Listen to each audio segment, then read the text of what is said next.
There is something very special in the story of Zenless Zone Zero, and I'm pretty sure you guys have noticed this. You didn't get bored and you didn't want to skip the story, even though the skip button is right there. You don't know why, but it just felt right. But why? Why does the story in Zenless Zone Zero feel so engaging? There are two reasons. The first one is their mastery over pacing.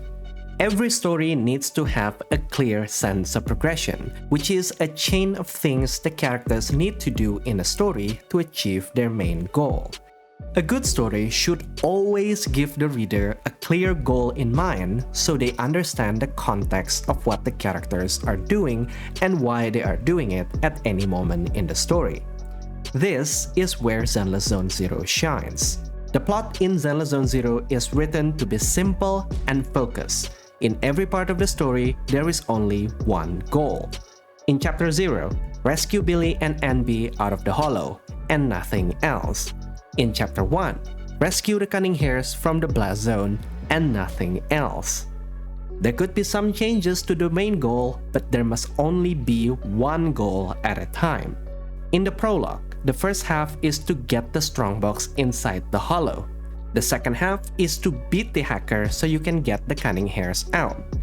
In Chapter 3, rescue Rain from the Ballet Twins Tower. But to do that, we first have to climb the tower. This one goal only structure keeps the story easy to follow. You never feel lost as to what the characters are doing because everything they're doing is to keep the plot moving forward.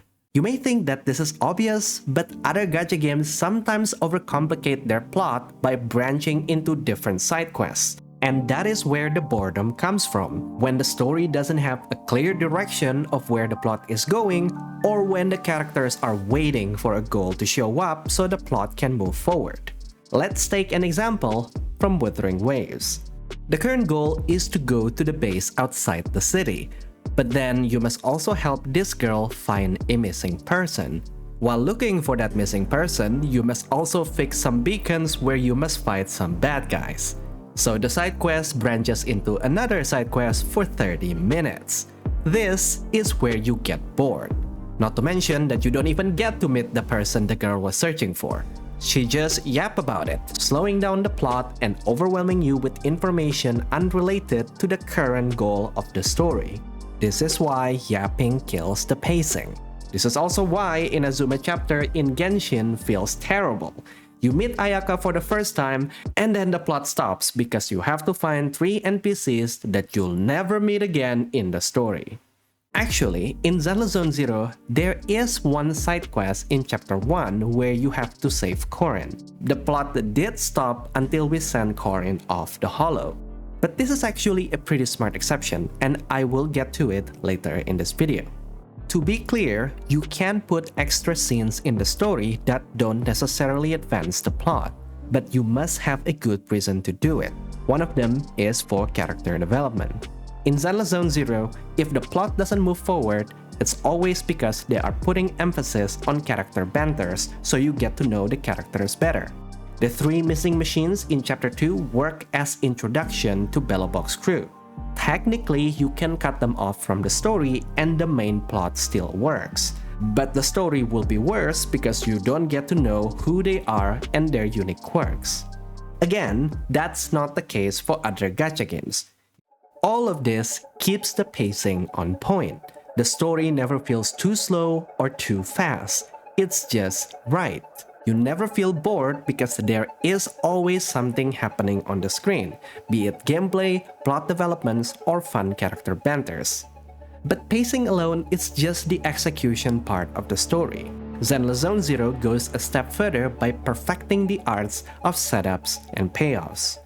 This is a writing technique that has not been used well in most gacha game writings. The best example is when we meet Corin in Chapter 1. This is not just a random cameo for characters you can pull from the gacha banner. This is a setup. The payoff is in Chapter 3 when we meet the rest of the Victoria housekeeping. Without meeting Corin, FeyHunt has to spend time explaining to Lycon that they're not a threat and they should work together. That is just one benefit of setups and payoffs. It can save time, reducing the need for extended yapping. It makes the story more efficient. Once you notice this technique, you will start to notice it everywhere in the story.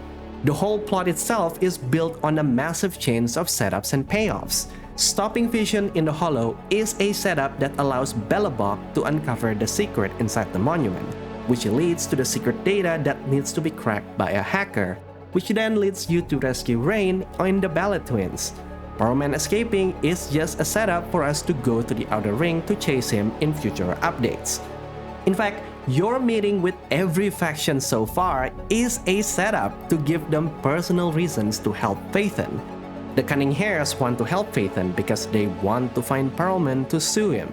Belobog Industries want to help FeyHunt because they want to know what happened to Horse. Victoria Housekeeping wants to help FeyHunt because their hidden master has been investigating this secret conspiracy earlier. Our goals are now aligned, so they have a good reason to work with FeyHunt in the main story. And I can bet that meeting the Public Security, HSO6 Squad, Soldier 11, and Jane Doe are also setups for future stories. And this is why the story in Zenless Zone Zero is so good. It's so well thought out, and you can feel that. You can feel if a story is written well even if you don't understand why. But now you do. You can dislike the story in Zenless Zone Zero as a matter of taste, but you cannot deny that it is written well. As always, before I end this video, I want to clearly state that I don't want anyone to see my comparison to other games in this video as an attack. Instead, my comparison is meant as a feedback to these games. I want all gacha game stories to have stories as good as Zenless Zone Zero. In my opinion, the only thing that keeps other gacha games from having good writing is just a matter of time. It takes a lot of time to rewrite and reorder the story to make it feel good. So ask your favorite developers to give the writers more time and budget to polish their future stories. But what do you think? Do you think Zenless Zone Zero has made a great story? What is your favorite story in the game so far? Please do share them in the comment section down below. I always reply to all my comments, and I would like to know what other gacha games that has this good writing quality. Leave a like and subscribe if you want to see less drama videos on your YouTube recommendation page and more analysis video like these. And with that, I think I'll see you guys later. Goodbye.